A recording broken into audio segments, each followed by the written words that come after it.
All right. Champions League match day 1 in the books. We got to talk about Group D: Sporting, Tottenham, Marseille, and Eintracht Frankfurt.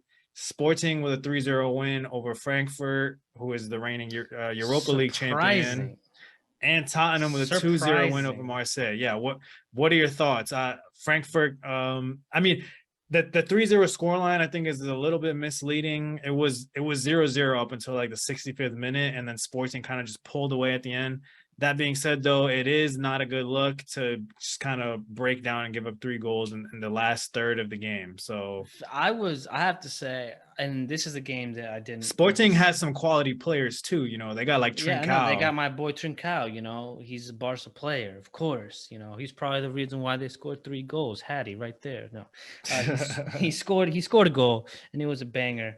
Um, but yeah, no, I mean, I was certainly surprised to see this result.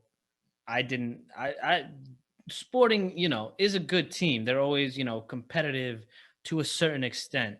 But Frankfurt, reigning Europa League champions, I thought that they would have come away with this, and I thought that behind Tottenham, they would probably be the ones to move on. But we've talked about this. We talked about this group last week, and as one of the saying even as one of the groups. more even groups. Yeah. And, even with Tottenham, even though they got, the win, it wasn't a super convincing win against Marseille. Marseille is a good team, though. Yeah, Marseille, that's what I'm saying. It was one of the more even groups, which is kind of why I like the group. Yeah. Because, especially after this week, I don't, who knows exactly which way it'll go. Maybe I could honestly, um, after today, I could really see any of the two teams going into the next stage.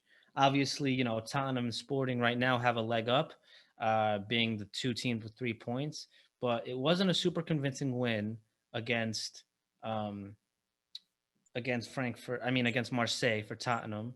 And, Sporting, who knows exactly what happened to Frankfurt, but maybe it was just the last 30 minutes, some mental lapses, mistake here or there that they just capitalized on. But, you know, an even group. And, I'm curious to see where this one goes. I'll start off with Tottenham real quick. I think it wasn't a super convincing win, but it was like a solid performance in the sense that Sure.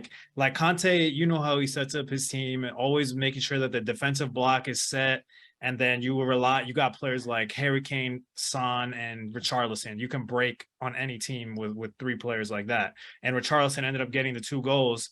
I think Marseille also got a red card early in the second half. I was about to say that. I was about to say that. So, that was definitely a big help for Tottenham. I would have loved to see how that game would have ended up if they didn't get that red card.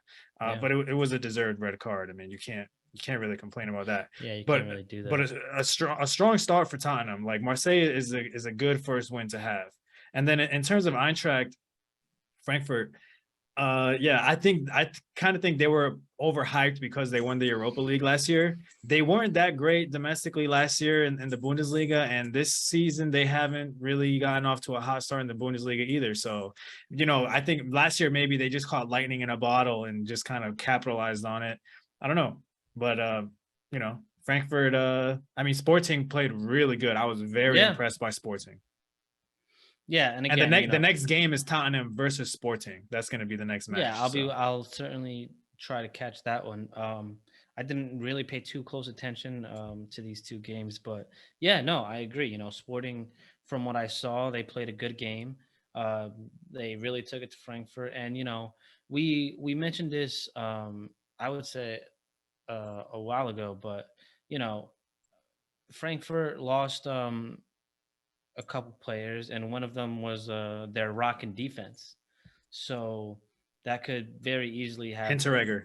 Hinteregger, yeah. So it could be a big reason why, maybe even if it's just, a moment here, a moment there, they slip up and then those goals go in, or there's just extra space, someone not covering. And yeah, it was a surprise loss because he just retired, right? Yeah, he retired. Like he Yeah. just straight up retired. It Yeah. was Like he kind of a didn't. shock retirement. Yeah. Yeah, exactly. Like he just left the game. So, it's tough to play. It's impossible to plan for that. So, um, I don't know. We'll see what happens. But I think for the teams that are in here, I still think this is a very entertaining group. And It is. if if you're not going for any specific team, and there's not a blockbuster game on the in one of the Champions League games, even though there always are. But if there's ever a time slot that any of these two teams are playing, I think you should give them a look if you're not interested in any of the other games.